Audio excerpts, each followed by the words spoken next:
Hey everyone, Technoman here with a video for you guys. In today's video, I'm going to show you how to share photos and videos from your iPhone or iPad using the iCloud link, which will allow you to send a large amount of photos and videos to someone with just a link instead of sending them as a package of each photos and videos. So let's get started.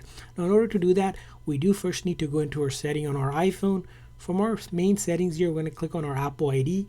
Click on iCloud, and apps using iCloud for photos, we need to turn this sync on in order to use iCloud link. So make sure that is turned on. And once that's turned on, we can go ahead into basically our Photos app. In the Photos app, you want to select the photos and the videos that you like to share with your iCloud links. In that case, we're going to go ahead, select on album, click on select, and then you're going to pick your photos and videos again that you like to share, right? Like this. So I'm going to take a couple of them just like that.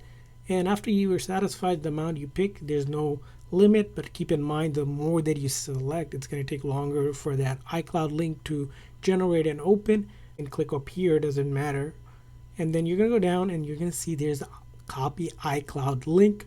So we're going to click on iCloud link, and it's going to start preparing a link basically that you can use. So I copied it now. And then you can go over to your messages to someone that you like to share it, like press and hold until this pops up, and then paste, and there's going to share them a link, and then you can send it as a link. It's going to show a preview of the photos as a link, and this will allow you to send large amounts of photos and videos. You can also email them that link like you would with the regular email. Just open up your whatever email that you use, right? And then once they get it, it's going to look like this. And they can go ahead and of course download it if they want by selecting it, or just use it.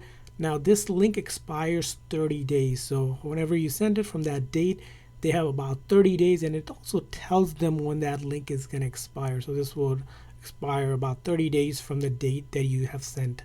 But that's basically it when it comes to sharing iCloud link to share photos and videos. I hope you guys found this video helpful. If so, please consider the like and subscribe button for more tips and tricks for your iPhone and other iOS devices. We'll see you guys next time.